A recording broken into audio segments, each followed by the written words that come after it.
tahun 95 silam ada perkara bagus di Amerika, yaitu perkara O.J. Simpson, seorang olahragawan yang didakwa telah membunuh istrinya sendiri.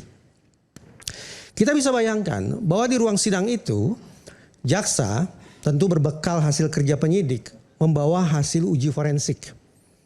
Hasil uji forensik itu ditunjukkan kepada juri dan juga kepada hakim dengan pesan satu. Percayalah juri, percayalah hakim, hasil uji forensik ini membuktikan tak ada lain tak bukan yang melakukan pembunuhan itu adalah saudara terdakwa, O.J. Simpson. Yang membawa siapa sekali lagi hasil uji forensik ini adalah jaksa. Berbekal hasil kerja laboratorium penyidik alias polisi. Tapi apa kata hakim? Apakah hakim serta-merta percaya?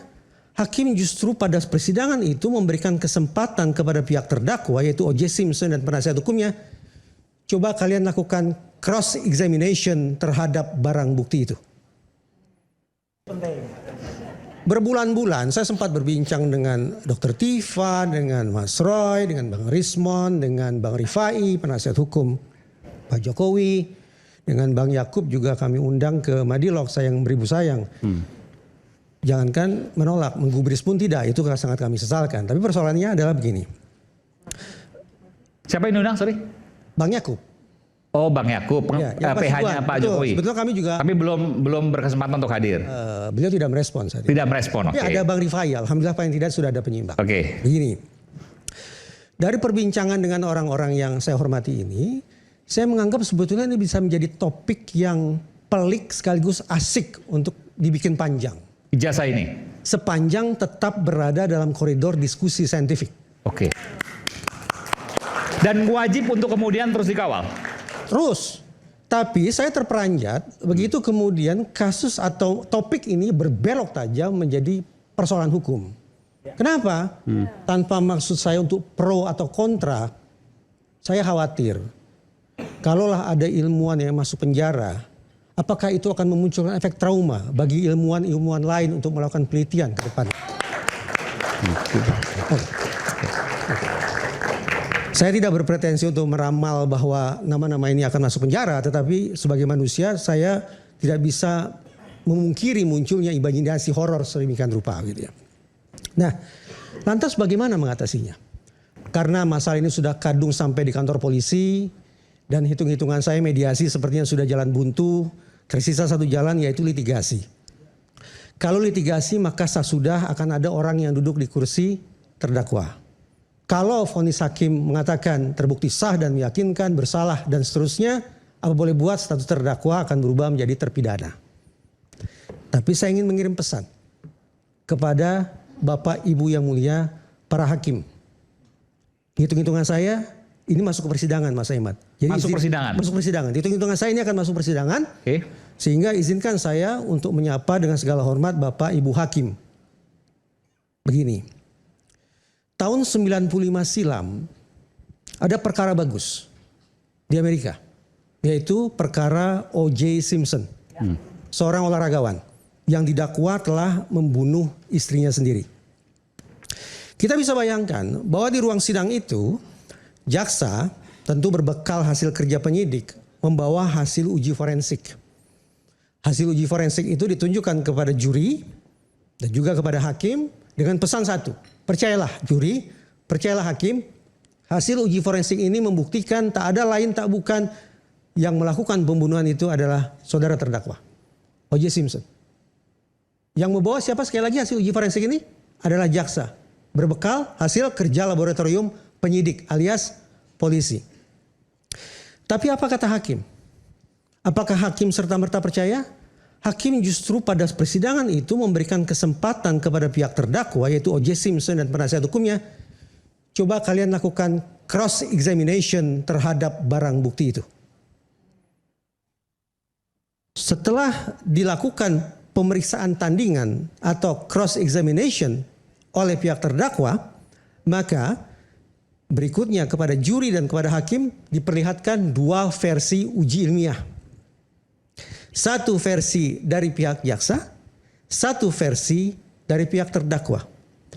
Awalnya publik Amerika Serikat meramal Karena hakim, jaksa, polisi ada dalam mata rantai sistem peradilan pidana, maka hitung-hitungan di atas kertas, hakim akan percaya pada hasil uji forensik dari pihak polisi. Tapi boleh percaya boleh tidak, terjadi kegegeran luar biasa karena ternyata hakim mengatakan, juri juga mengatakan, barang bukti yang sudah dilakukan uji forensik oleh pihak penyidik mengalami 3C. Compromised, sudah diatur sana, dicocok-cocokkan ke sini dan seterusnya. Corrupted, sudah dipotong di sana, dipenggal sini dan seterusnya. Dan yang ketiga, contaminated, bahwa barang bukti itu tidak lagi steril tapi sudah terkontaminasi. Hilirnya apa? Ternyata juri, hakim lebih percaya pada hasil uji forensik yang dilakukan oleh pihak terdakwa. Vonis hakim apa? Bebas. O.J. Simpson. Ada 3 pembelajaran penting dari perkara atau dari persidangan O.J. Simpson ini. Pertama, apa yang diperagakan di ruang sidang itu menjadi salah satu persidangan yang meletakkan dasar bagi psikologi forensik untuk membangun efikasi norma efikasi. Saya tidak tahu bagaimana menerjemahkannya, tapi elaborasinya seperti ini. Psikologi forensik, tanda petik secara usil, jahil, dan tengil, mengatakan bahwa sesungguhnya kita bisa menilai kualitas putusan hakim bukan semata-mata berdasarkan pertimbangan legal dan sejenisnya. Tapi kualitas putusan hakim justru bisa kita tangkap pada seberapa jauh hakim di dalam putusannya bisa memahami, mengkritisi, dan mengambil sintesis atas perspektif keilmuan non-hukum di ruang sidang. Saya membayangkan menegakkan efikasi norm ini susahnya minta ampun. Saya pernah berbincang dengan hakim. Saya tanya, boleh saya tahu Bapak Ibu mempelajari ilmu psikologi berapa tahun? Berapa semester? Berapa mata kuliah? Berapa SKS? Rata-rata menjawab hanya 2 SKS. Itu psikologi. Lalu saya bertanya, seberapa jauh ya dengan segala hormat ini Bapak Ibu akan memutuskan nasib manusia berdasarkan perilaku dan proses mental mereka ketika melakukan pidana.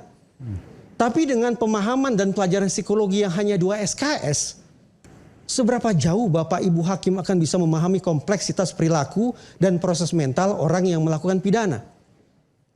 Barangkali pertanyaan yang sama bisa diajukan. Bapak Ibu hakim yang saya hormati, berapa tahun, berapa bulan, berapa mata kuliah, berapa SKS Bapak Ibu belajar tentang telematika, tentang digital, tentang fotografi, dan seterusnya. Kalau dengan segala hormat, hakim-hakim kita tidak cukup punya pengetahuan untuk memahami, mengkritisi, dan mensintesis perspektif keilmuan terkait perkara ini, maka izinkan saya untuk bertanya-tanya. Seandainya mekanisme efikasi norm itu ditegakkan, bagaimana kualitas hukum atau kualitas putusan hakim nantinya terkait 3 orang ini? Berkualitaskah atau tidak? Karena saya tidak begitu yakin bahwa hakim-hakim kita selaku sarjana hukum telah mempelajari bidang keilmuan non-hukum, yaitu digital, telematika, matematika, dan seterusnya pada kadar yang memadai. Itu pembelajaran pertama. Pembelajaran yang kedua, dari persidangan O.J. Simpson itu kita tangkap bahwa ternyata hakim menegakkan fairness terkait akses kedua belah pihak terhadap barang bukti atau objek perkara. Ketika saya hadir sebagai ahli dalam persidangan kasus Subang atau juga kasus Cirebon, hal ini saya pertanyakan. Seberapa jauh otoritas penegakan hukum kita, baik itu polisi ataupun nantinya hakim, memberikan akses yang setara kepada kedua belah pihak untuk melakukan uji dan uji tanding, examination dan cross examination terhadap objek yang disebut sebagai ijazah Pak Jokowi itu. Fairness-nya ada atau tidak? Kalau sekiranya di ruang sidang nanti hakim tidak memberikan kesempatan yang setara bagi examination dan cross examination, bagi hasil uji forensik oleh penyidik dan uji forensik oleh pihak terdakwa, maka izinkan saya untuk bertanya lagi. Lantas fairness-nya di mana persidangan itu nantinya? Saya bertanya ini, apakah pernah dilakukan uji pembanding forensik oleh pihak luar? Saya tidak Indonesia. akan pukul rata, tapi dari persidangan-persidangan yang pernah saya hadiri sebagai ahli, harus saya katakan tidak ada cross examination. Tidak ada atau tidak pernah ada? Dari persidangan yang Ya. saya hadiri sebagai ahli, Tidak pernah ada. Tidak ada. Ya, artinya Anda tidak pernah menemukan itu. Tidak pernah menemukan itu. Oke. Artinya hasil uji forensik semata-mata mengandalkan satu pihak, yaitu dari pihak penyidik saja. Nah, itu. Terdakwa tidak diberikan kesempatan. Bentar, dulu Bang Rismon pernah melakukan uji pembanding waktu Jessica. Karena ahli. Kan tadi saya Seperti katakan itu. Mas Aiman, di persidangan yang Ya, saya oke, nggak apa-apa. hadiri. Artinya memungkinkan ketika ini dilakukan nanti uji pembanding dari Makanya forensik. saya bertanya, saya tentu berharap di ruang sidang nanti akan diberikan fairness ke barang bukti atau ke objek perkara. Penyidik, jaksa sudah melakukan uji forensik, maka agar ada fairness di situ, sepatutnya terdakwa pun diberikan kesempatan untuk melakukan cross examination atau uji tanding terhadap barang bukti atau objek perkara itu. Walaupun statusnya terdakwa misalnya. Tepat. Belajar dari kasus O.J. Simpson tadi, ternyata ada fairness untuk kedua belah pihak. Pelajaran ketiga. Mas Roy tahan diri dulu Mas. Dengan segala hormat saya berharap tidak diinterupsi. Yang boleh menginterupsi saya hanya Mas. Jangankan yang lawan, yang sama seiring aja. Megang mic-nya saya anggap sudah ancang-ancang. Siap. Oke, silakan. Poin yang ketiga. Dari kasus atau dari persidangan O.J. Simpson itu, ternyata juri dan hakim lebih percaya terhadap uji saintifik pihak yang sudah didudukkan di kursi pesakitan. Hakim, juri ternyata teryakinkan bahwa hasil kerja kolega sesama otoritas penegakan hukum, yaitu jaksa, polisi, berikut laboratorium forensiknya, hasil kerja mereka terhadap barang bukti sudah mengalami compromised, corrupted, dan contaminated. Itu artinya, jangan kecil hati. Ruang sidang nanti semoga tetap memberikan peluang kepada kita semua untuk pada akhirnya sampai pada sebuah simpulan. Hasil uji saintifik manakah yang kita percaya? Sampai pada simpulan ujungnya, apakah ini ijazah asli atau palsu adanya? Oke. Sedikit tambahan, Mas. Enggak, supaya teman-teman ingat kasus O.J. Simpson. O.J. Simpson itu dulu pemain basket terkenal, kemudian pada tanggal 12 Football, Mas. Football terkenal, kemudian pada tanggal 12 Juni tahun 94 ditemukan pembunuhan di rumah Michael, itu istrinya O.J. Simpson dan temannya Michael. Kemudian O.J. Simpson dikejar waktu itu, ini menarik banget dari sisi videografi, karena saya nonton waktu itu di CNN, mobil Bronco putih dikejar dari atas, itu luar biasa. Yang menarik tadi yang ceritakan Mas Reza, kenapa? Pada saat sidang O.J. Simpson itu men-challenge ya sebuah sarung tangan berdarah. Yang sarung tangan itu dijadikan bukti utama. Ternyata dia meminta satu hal, koreksi kalau saya salah Mas Reza. Coba sarung tangan itu dipakai oleh O.J. Simpson muat enggak? Ternyata sarung tangannya enggak muat. Berarti sarung tangan siapa yang berdarah? Kok bisa O.J. Simpson yang kemudian pidana? Nah, saya jump up ke sini. Pada kasus ijazah ini ada orang yang berkacamata. Dan sekarang orangnya tidak pernah dikenal berkacamata. Itu aja sampel. Orang itu layak nggak, pernah nggak dia berkacamata. Dan minus berapa kok tiba-tiba dikatakan hilang, nggak bisa beli lagi. Itu aja udah sampel. Ya nggak masuk akal. Itu terima kasih Bang Reza atas cerita O.J. Simpson. Saya ingin tanya pada Anda, Bung Reza. Anda mengatakan bahwa kasus ini perlu pembanding. Boleh saya simpulkan bahwa Anda mencurigai hasil lapor Polri? Oh tidak. Tunjukkan kepada saya kalimat mana yang mengindikasikan. Oleh karena itu saya bertanya, tidak ada kalimat Anda yang seperti itu. Tidak. Tapi kalau kemudian Anda menyarankan bahwa ada lapor atau ada forensik pembanding, arti Anda meragukan. Nggak apa, ini terbuka. Kalimatnya tidak akan se a priori itu. Kalimatnya akan saya ubah begini. Itu mungkin kalimat jurnalis begitu ya. Kalimatnya begini. Dari persidangan O.J. Simpson, pelajaran yang kita bisa dapat adalah memang proses penegakan hukum, baik itu juri di Continental maupun hakim di Anglo-Saxon, Indonesia hakim, memang tidak boleh a priori. Ruang sidang tidak boleh by default mengatakan hasil kerja, hasil pengujian salah satu pihak niscaya benar adanya. Tidak boleh. Segala sesuatu yang dihadirkan di ruang sidang, bukti komunikasi elektronik, hasil sidik jari, uji DNA, lembar dan segala macam ijazah, semuanya di ruang sidang tetap harus terbuka untuk diuji oleh kedua belah pihak. Sampai akhirnya hakim yang punya otoritas mengatakan sederhananya, saya lebih percaya pada hasil uji forensik yang mana. Oke. Dan itu terbuka. Hakim akan bisa mengatakan saya lebih percaya pada hasil uji forensik yang ini. Bukan yang itu akan bisa terrealisasi selama sekali lagi ada fairness di ruang sidang yang wujudnya adalah hakim memberikan kesempatan kepada terdakwa untuk melakukan uji tanding atau cross examination terhadap barang bukti atau objek perkara itu. Oke. Jadi saya tadi itu bukan saya mau luruskan dulu. Jadi wartawan harus mendevil advocate setiap pertanyaan. Jadi itu wajar dalam jurnalisme, Dr. Fiva. Persoalannya kembali lagi adalah persoalannya gini. Karena memang dari awal ini due process of law-nya itu banyak pertanyaan. Due process of law kasus ini banyak pertanyaan. Iya, banyak sekali pertanyaan. Ada kecurigaan wajar itu. Iya, jadi maksud saya gini. Itu saya mau tanyakan. Iya, belum lagi kalau kita bicara itu kan ambil Amerika tadi kan indeks persepsi korupsinya 67. Kejadian kayak gitu. Apalagi di negara lu yang 37 gitu loh. Jadi segala kemungkinan korupsi, ya. Bisa terjadi Pak ya. Di ranah yudisial itu ada namanya judicial activism. Teman-teman sarjana hukum pasti lebih mumpuni. Bang Refli sering ngomong itu.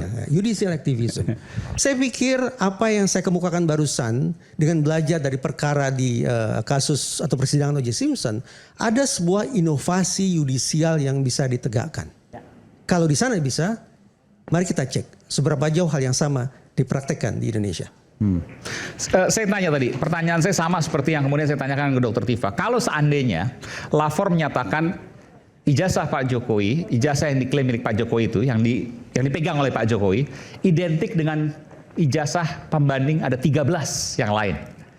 Artinya kalau dikatakan ijazah ini 99,9% palsu, maka 13 yang lain logika juga palsu. Bagaimana dari sisi psikologi forensik? Saya membayangkan Bang Iman, saya coba konsisten dengan apa yang saya katakan barusan. Hasil uji itu tidak boleh memakai analogi. Hasil uji itu harus dikenakan terhadap satu persatu objek yang sedang diperkarakan itu apa. Maksudnya gimana? Jadi begini. Misalnya Pak Jokowi pegang ijazah, diuji dengan 13 pembanding. Harusnya gimana?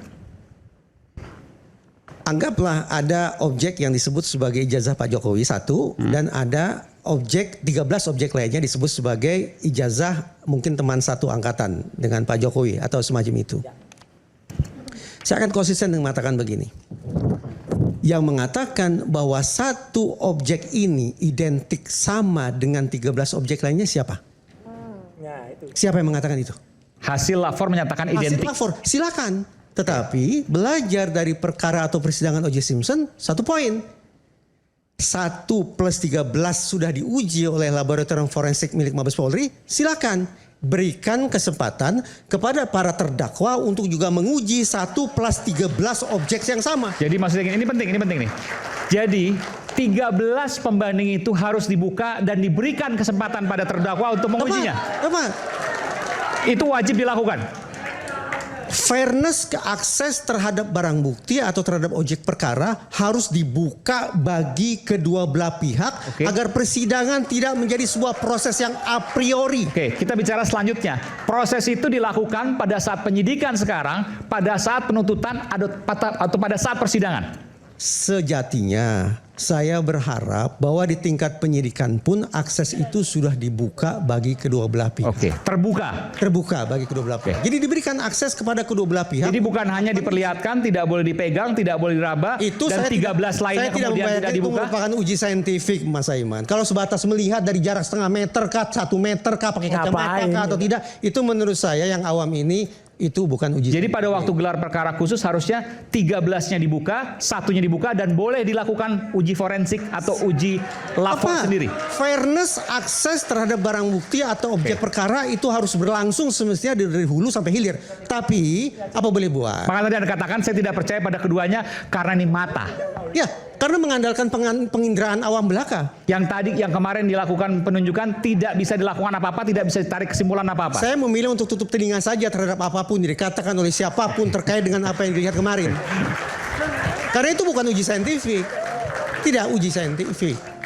Nah, jadi sekali lagi, agar terjadi fairness, satu objek yang disebut sebagai ijazah Pak Jokowi dan 13 objek yang disebut sebagai ijazah pembanding itu sudah dilakukan uji forensik oleh Laboratorium Mabes Polri. Silakan, saya hormati. Tentu nantinya akan disodorkan kepada majelis hakim. Tetapi agar fair, agar persidangan tidak a priori, maka satu objek plus 13 objek lainnya itu juga harus diberikan kesempatan yang setara kepada pihak terdakwa untuk melakukan cross examination. Kita kembali